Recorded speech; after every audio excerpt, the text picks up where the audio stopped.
नमस्कार। सोम रतुड़ी एनालिसिस में आपका स्वागत है। आप लोगों से मेरा निवेदन है कि आप मेरे चैनल को सब्सक्राइब करिएगा, शेयर कीजिएगा और कमेंट जरूर करें। तो कल एक ड्रामा हुआ इस देश में। आप लोगों को पता होगा कि राहुल गांधी दुनिया के सबसे फेल नेता, राजनीति का सबसे फेल नेता, जो 20 साल से लगा हुआ है अपनी पार्टी को डुबाने में। कल उसने एक घोषणा करी थी, उससे पहले कुछ दिन पहले से लगातार, कि मैं एक एटम बम फेंकने वाला हूं, एटम बम फेंकने वाला हूं। उस एटम बम का फ्यूज पहले ही उड़ गया था। जो एटम बम जो लेके घूम रहा था वो, उसका कहीं फ्यूज जो है चला ही नहीं। क्यों? क्योंकि जो फ्यूज जो उसका था वो झूठ पर आधारित था। तो आपने तो ये तो पढ़ ही लिया होगा, अखबारों में पढ़ लिया होगा, टीवी में देख लिया होगा कि उसने कहा मैं एटम बम कर रहा हूं, और जो है इलेक्शन कमीशन ने वोटों की चोरी की है। वोटों की क्या चोरी की है? तो उसे कुछ डाटा वो कर दिया, और बड़ा किसी ने सिखाया पढ़ाया होगा कि ऐसे प्रेजेंटेशन करना है, जो पीपीटी प्रेजेंटेशन होता है जो है, तो वो जो है कुछ आंकड़े लेकर के कुछ भी जो मर्जी आए, क्योंकि ये ऐसा व्यक्ति है जो जिसके आंकड़े कभी सही नहीं होते हैं, और वो लेकर के बता दे यहाँ इतने वोट की चोरी हुई, यहाँ इतने वोट की चोरी हुई, यहाँ इतने वोट की चोरी हुई, और हमारा वो इतने से हार गया, इतने जीत गया। मतलब जो बकवास जो करनी थी, जो झूठ लगातार इसके 10-20 साल की जो राजनीति में जो चल रहा, उसी को उसने एक बार और कर दिया। क्यों? ये इसकी हताशा हो रखी है, ये हताश हो गया, हर जगह से हताश हो गया, हार हार करके हताश हो गया। इसका कोई भी नैरेटिव नहीं चल रहा। इसके पीछे इतनी बड़ी फौज लगी है, विदेशी शक्तियां लगी हैं इसको ऊपर उठाने में। 100 से ज्यादा बार ये लॉन्च हो गया, लेकिन ये जो है 6 से नहीं चल पाता, हर बार फेल होता। क्योंकि एक तो ये इसकी भी वो है, कमी है। अगर ये होता, भेजा होता, तो शायद तो कुछ होता। एक इवन अभी जो उसने जो भी बात हुई थी, जब ये इसने उनको अपमानित किया, हमारी सेना के लोगों को, हमारे सेना के बहादुरों को अपमानित किया, कि उनको पीटा, और जो है उसने इतने वो उठा लिए, चीनियों ने जो है भारत की इतनी जमीन उठा ली, कभी 1000 किलोमीटर, कभी 1400 किलोमीटर, कभी 14,000 किलोमीटर, कभी 2000 किलोमीटर, बाद में तो 43,000 तक पहुंच गया था जो उसके नाना ने दी थी। यहां तक ये फ्रस्ट्रेशन हो गया इसको। हर बार एक ही बात, एक चीज उसने कह दिया तो हर बार इसके आंकड़े बदल जाते हैं। है ही नहीं कोई आंकड़े, जो मुंह में आ गया वो बोल दिया, क्योंकि उसको पता है कोई चेक करने वाला नहीं है। अब ये तो कल ये कहने के साथ हमारा जो है कर्नाटक से ये किया, वो किया, ये बम उसने फेंक दिया। उसको लगा जैसे हर बार मेरा झूठ चल जाता है, और ये झूठ जो है सुप्रीम कोर्ट में जाकर के रुकता है, वहां पर जाकर के थोड़ा डांट वाट खाई, लेकिन इसको सजा नहीं होती है। तो इसने यही सोचा कि मैं झूठ बोल लूंगा और निकल लूंगा और सारी वाई जो है करूंगा। क्योंकि इस समय क्या चल रहा है कि इसमें उसका भी चल रहा है मामला एसआईआर का, जो स्पेशल इंटेंसिव रिवीजन जो है वोटर लिस्ट का जो हो रहा है, बिहार में हो रहा है। इसके बाद देश के अन्य राज्यों में होगा। जो असली वोटर हैं उनको रखा जाएगा, जो नकली वोटर हैं उनको हटा दिया जाएगा। नकली में कुछ ऐसे हैं जो सैकड़ों साल से, जो कई सालों से मर गए हैं, वो भी वहीं पर है। कोई यहां से चले गया, शिफ्ट हो गया एक जगह से दूसरी जगह। माइग्रेशन तो आपको पता ही है, हमारे देश में माइग्रेशन बहुत होता है। लोग जाते रहते हैं काम की तलाश में, खासकर बिहार हो गया, यूपी हो गया, बंगाल हो गया, उड़ीसा हो गया। ये तो वही राज्य है ना जो लेबर की सप्लाई करते हैं। सबसे ज्यादा माइग्रेशन यहीं पर होता है। तो ये इन सबको इन्होंने जो है जब एसआईआर जब शुरू करी, एक्सरसाइज करी, तो ये बिलबिला गए पूरा इंडी गैंग। आप जानते हैं क्यों बिलबिलाए? क्योंकि इसमें ज्यादातर जो इनके वोटर थे, एक तो क्या है कि जैसे बिहार में उसने अपने दो बना रखे तेजस्वी ने, क्योंकि अपने पापा का सुयोग्य बेटा है, जो चीजें पापा में थी वही गुण अपना रहा, किस तरह फ्रॉड करना है। तो ऐसे इन्होंने कई बना रखे हैं। हर एक जो अपने वोटर हैं उनको कई दे रखे हैं। और जो घुसपैठिए हैं, जो बांग्लादेशी हैं, जो रोहिंग्या हैं, जो कई सालों से यहां रह रहे हैं, जो अगर माना 4 आए होंगे तो 400 हो गए होंगे अब तक, इतनी पीढ़ियां हो गई। तो ये इनके कैप्टिव वोटर हैं। जैसे बंगाल में है, बंगाल में क्या था कि सबसे नजदीकी वोट वहीं से घुसपैठ होती है, बंगाल से या असम से भी कुछ होती है। तो बंगाल में क्या है कि वो देखते हैं कि कौन हमें सुरक्षा देगा। पहले कांग्रेस ने दिया, फिर 30-34 साल सीपीएम ने दिया, फिर ये उनके खिलाफ लड़के आएगी। तो जब ये जीत के आई तो उनको लगा अब हमारी संरक्षक ममता बनर्जी है, तो वो उसके साथ हो गए। तो पूरा जो इंडिया अलायंस है, जो एमवाई समीकरण को लेकर चलता है, भाई राहुल गांधी की तो पूरी राजनीति मुस्लिम पे टिकी है। जाता है तो वायनाड जाता है मुस्लिम बहुल उसमें चुनाव लड़ने के लिए। जब नॉर्थ इंडियन से इनका पत्ता साफ हो गया, यूपी से जो है कोई नाम लेवा नहीं रह गया, तब जाकर के वायनाड गया था। पिछली बार यहां से आ रहा, वहां से जीत गया। इस बार तो दोनों जगह जीत गया, लेकिन इसलिए नहीं कि इन पे जनता का विश्वास हो गया, इसलिए कि उन्होंने एक गलत नैरेटिव बनाया और उस नैरेटिव का फायदा इनको सब हुआ। तो झूठ बोलने की कोई नई आदत नहीं है। आपको याद होगा राफेल डील में कितना झूठ बोला था इसने कि साहब 30,000 करोड़ अनिल अंबानी की जेब में डाल दिया। 60,000 करोड़ का वो था, 50% का जो ऑफसेट था, उसमें से मैक्सिमम पे जो है वो क्या था कि जो उनकी कंपनीज हैं डॉसल की, जो जिसने ये राफेल बनाता है, वो भारत में आकर के इन्वेस्ट करेगी उसमें से, उसी पैसे में से, और उसका एक बहुत छोटा हिस्सा जो है 100 करोड़ के आसपास इंडियन उसको था, जिसमें अंबानी भी शामिल था। लेकिन 30,000 करोड़ जो है वो कर दिया। तो कई साल तक ये चलाता रहा। चौकीदार चोर का भी इसने वो लगाया। अल्टीमेटली जब वहां से मार पड़ी सुप्रीम कोर्ट तक लेके पूरा का पूरा गैंग जो पहले मजे करता था, चाहे पत्रकार हो, एनजीओ हो, कोई भी हो, जो इस सरकार में, यूपी की सरकार में, इनकी सरकार में मजे करता था, वो जो है उसने पूरा प्रोपोगंडा किया, लेकिन हुआ कुछ नहीं। सुप्रीम कोर्ट तक गया मामला, सुप्रीम कोर्ट ने टर्न डाउन कर दिया। वहां पर भी उसके बाद भी जो है ये इसका झूठ बोला नहीं रुका। इसने कहा कि नहीं, वो सुप्रीम कोर्ट ने भी मोहर लगा दी। उन्होंने बोला इधर आ, इधर आ, इधर आ, कान पकड़े, चल माफी मांग। तो फिर जाकर के माफी मांगी। तो इसका ये है, इसका क्या है, खानदानी वो व्यवसाय है इसका जो है। अब अडानी के पीछे कितने पड़े? हुआ क्या अडानी से? अडानी को जब इन्होंने विदेशों से मिलकर के जो सोरोस का गैंग जो पूरा था वो अडानी के खिलाफ था, लेकिन उसमें दो इंटरेस्ट थे। एक तो सोरोस का इंटरेस्ट था और दूसरा जिनपिंग का भी इंटरेस्ट था, क्योंकि जिनपिंग का तो ये एजेंट घोषित है एमओयू करके। पता नहीं क्या क्या इन्होंने अपने टाइम पे जो है देश के वो भेज दिया था इसको, चीन को। देश की जो है पूरी व्यवसाय जो है पूरा वो बंधक बना करके देश के जितने हित थे वो सब जिनपिंग को दे दिए। और अडानी और जिनपिंग का क्या वो है, लॉकडाउन क्या है?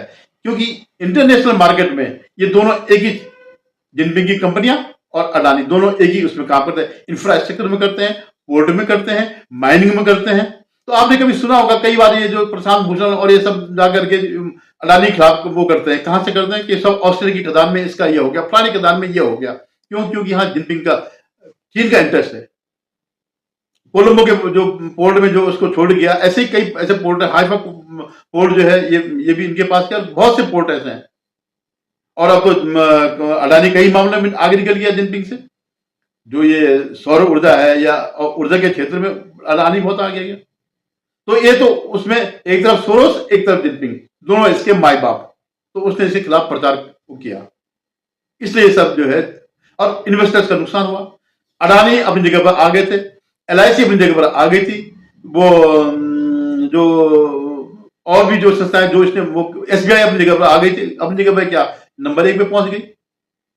तो ये इसका जो है एक झूठ बोलने का वो है, सुप्रीम कोर्ट इसको करता नहीं है। तो ऐसे ही जो है इसने ईवीएम पे पूरा एक दौर की ईवीएम जब सुप्रीम कोर्ट ने कहा चल यहां पे साबित कर, तो साबित नहीं कर पाए। तो तुम्हारे सब झूठ बोलते हो। तो इसकी जो है, जो उसकी एक ही क्वालिटी झूठ बोलना, और झूठ में आंकड़े इसके वो नहीं रहते हैं। अब जब इसने कल आरोप लगाए तो उसने कहा आरोप लगा के निकल जाऊंगा, लेकिन उसने रोक दिया। ईसीआई ने कहा आप एफिडेविट दे दो, हम जांच करते हैं। अब एफिडेविट तब दो जब कोई तथ्य हो। एफिडेविट का मतलब यह है कि अगर गलत हुआ तो सजा मिल जाएगी। अब जब एफिडेविट मांगा तो उसके गले गले आ गई। आरोप लगाना एक अलग चीज है, तो साबित करना एक अलग चीज है। जैसे उसमें किया था ये चीन वाले मामले में, तो मालूम क्या था उसने, मेरे शब्द ही मेरी शपथ है एफिडेविट। वाह रे वाह, तुम्हारा मेरे शब्द ही मेरी शपथ है, मैं जो बोलूंगा वह शपथ में।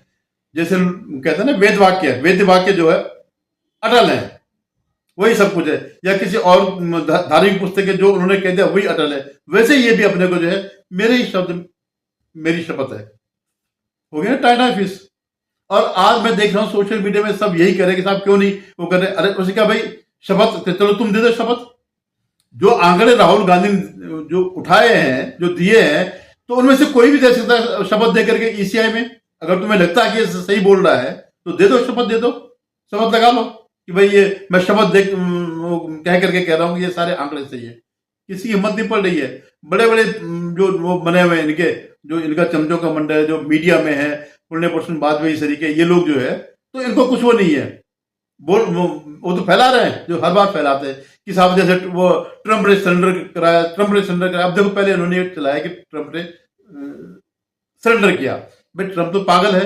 अब तुम भी, वो तुम्हारा बड़ा भाई हो गया, वो अब तक तो छोटा था, अब वो बड़ा भाई हो गया ट्रंप जो है। तो ट्रंप को तो चाहिए था नोबेल प्राइज, वो मिल नहीं रहा था। तो उसने कहा भाई भारत और पाकिस्तान का मैंने वो कराया। ठीक है, उसने उनको पाकिस्तान को कहा होगा जाकर सीज फायर कर दो, मरोगे हमारे, ये तो तुम्हारे वहां तक पहुंच गए परमाणु उस तक, नहीं तो मर जाओगे। तो उसका डीजेमओ ने जो है, और क्योंकि भारत ने पहले ही कहता है कि हमारा कोई सिविल वो कोई ऐसा लड़ाई करने का नहीं है, हमारा सिर्फ उद्देश्य जो आतंकी ठिकाने हैं, और उनको उन्होंने बिल्कुल वो किया, एक एक करके चुन चुन करके मारे, एक भी में चूक नहीं हुई।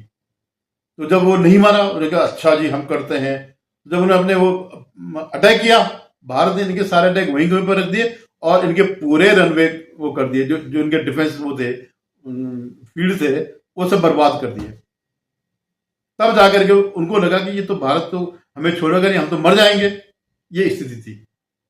तो झूठ बोलने में तो फिर सरेंडर, आप सरेंडर सरेंडर। और मोदी अपने मुंह से बोले, मोदी जी क्या है, पप्पू है क्या वो भी? उन्होंने तो हर अपने जेस्टर से बता दिया कि किसी ने नहीं बोला। अब क्या बोलना, अब किसी में कोई जरूरी, ट्रंप सारे किसी वाले सब आ गए, किसी ने भी हम पे दबाव नहीं डाला। अब इसने क्या वो लगाया, एक प्रचार किया कि देखिए वो ट्रंप के उसमें जो इन्फ्लुएंस में मोदी जो है डील भी कर देंगे उसके हिसाब से, वो दबाव में आ देंगे, वो सरेंडर कर देंगे ट्रंप के। उन्होंने कहा चल चल, बोल दिया उन्होंने कहा जा, ट्रंप को बोल दिया, तो जितनी वो लगानी लगा दे, हम कोई तुम डरने वाले नहीं है, देख लेंगे हम जो है अपने उससे हम समझौता नहीं करेंगे कृषि किसानों से, मछुआरों से। क्योंकि ट्रंप जो ये चाह रहा था, मेन जो झगड़े का वो था, रूस वाली बात की बात है कि जो उनका जो किसान जो वो है प्रोडक्ट, वो भारत को ले। भाई उनकी गाय जो है मांस खा करके दूध देती, तो भारत में तो हिंदू है मेजोरिटी, तो वो तो कोई भी पसंद नहीं करेगा। दूसरा मॉडिफाइड जीन्स वो इनके वो है, तो वो भी भारत ने दो चीज में मना कर दिया। डेयरी प्रोडक्ट, क्योंकि उसी दूध का बना हुआ, तुम्हारे जितने प्रोडक्ट है जो एग्रीकल्चर वाले मामले में ये नहीं करेंगे। और उसके लिए गले गले भी यही पड़ी कि सबसे बड़ा मार्केट चीन हो, भारत ही है, चीन तो देता नहीं है एक्सेस, तो भारत ही है। अब भारत ने मना कर दिया, तो इसको सबसे बड़ी दिक्कत ट्रंप को ये है। तो इसीलिए वो सारे ये जो है, ये अभी भी दबाव डालने की कोशिश कर रहे कर ले, तुम्हें जितना करना कर ले। तो ये ट्रंप ने जो है सरेंडर करवा दिया, और ट्रंप के कहने पे जो है ये सरेंडर कर देगा डील में। अब कहां हो गया, क्यों नहीं बोल रहा कि मैंने झूठ बोला था? एक्चुअली क्या है, इस खानदान की आदत ही ऐसी है, ये पूरा खानदान यही समझता है कि जो हमने बोल दिया वो फाइनल, वही जो है क्या, मेरे शब्द ही मेरी शपथ है। जवाहरलाल नेहरू ने प्रधानमंत्री बनने के लिए बावजूद इसके उसको एक वोट भी नहीं मिला, एक मिला होगा, मुझे तो लगा एक भी नहीं मिला। सब सरदार पटेल को पढ़े थे, एक दो अलग गए थे, वो इसको नहीं पढ़े थे। उसने पार्टी तोड़ने की धमकी दी, नहीं तो पार्टी तोड़ दो, मुझे प्रधानमंत्री बनाओ। इंदिरा गांधी जब सत्ता से जब इसकी सत्ता के खिलाफ कोर्ट केस आ गया था, तो उसने वर्जिश थोप दी कि नहीं, इसमें तो हमारा अधिकार है। जब इंदिरा गांधी की डेथ हुई, तो सत्ता जो है उसको, राजीव को क्या था, राजीव का कोई पॉलिटिकल कुछ भी नहीं था, एक पायलट था वो, कमर्शियल पायलट, और इसके अलावा कुछ नहीं था, कोई पॉलिटिकल ज्ञान नहीं था। और उसका भारत ने जो है खामियाजा भुगता। कहां भुगता? श्रीलंका में जाकर के। किसने बोला भाई IP Indian peace keeping force बनाने की, जाकर के वहां अपने आदमी मरवा दिए, बाद में अपनी जान भी उसी में गई। तो ये वो तो ये अपना वो समझते हैं। अब उसके बाद जो है, अब उसके बाद सोनिया बनना चाहती है, लेकिन जो सुब्रमण्यम स्वामी ने टेक्निकल लगाया, तो फिर वो मन महसूस के रह गई। लेकिन उसने उतने साल उसको भी काम नहीं करने दिया।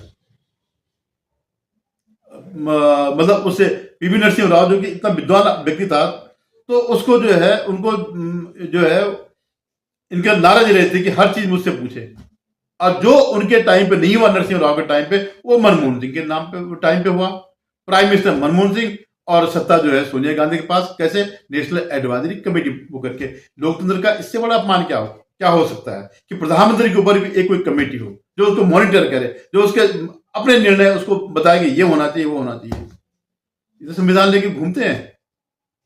तो ये सत्ता की जो है, अब ये उसने कहा चल एक टर्म हो गया, अब तो मैं ही प्राइम मिनिस्टर बनूंगा। क्यों बनेगा भाई? अब वो जनता वाली जनता नहीं है जो सोचते थे कि आजादी कांग्रेस ने दिलाया। कांग्रेस का मतलब गांधी पर, वो नेहरू का खानदान, जो नेहरू का जीरो योगदान। तो अब वो उसका कहना साहब बीजेपी को इनकम्बेंसी क्यों नहीं जाती? क्यों भैया, तुमने तो इतने साल राज किए, 16-17 साल तो लगातार उसने किए थे, नेहरू ने। उसके बाद शास्त्री जी, उसके बाद लगातार मतलब 47 से लेकर के 76 तक तो तुम्हारा राज रहा, 75 तक, क्या नहीं 77 तक, 2.5 साल का पीरियड तो गया। उसका फिर 5 साल 89 तक जो है ये बना रहा राजीव गांधी प्राइम मिनिस्टर। तो क्यों नहीं हुई तो एंटी इनकम्बेंसी? क्योंकि तब तक जनता जागरूक नहीं थी। जनता अब जागरूक हो गई, उसके बाद पतन हो गया कांग्रेस का। एंटी इनकम्बेंसी तभी होगी ना जब आप लूटेंगे, जब देश को बर्बाद करेंगे, अपनी जेब भरेंगे। इस सरकार के टाइम पे सब दिखाई दे रहा है कितना इंफ्रास्ट्रक्चर पे काम हो रहा है, कितना विकास हो रहा है। और आंकड़े बताते हैं, दुनिया को कह रही है कि हाँ भाई सबसे तेज अर्थव्यवस्था जो है भारत की है। तो एंटी इनकम्बेंसी क्यों होगी? बस इसको ये है कि मुझे क्यों सत्ता नहीं मिल रही है। तो वह वो जो है मेरे शब्द ही मेरी शपथ है। वाह, अरे वाह, तुम लोकतंत्र हो। डर लग रहा है कि जो है वहां से भी जो है जेल न जाना पड़े। तो इस तरह इसके नाटक चलते रहेंगे और सत्ता इसको नहीं मिलनी है। और इसके चक्कर में जो इंडियन अलायंस है वो भी डूबेगा।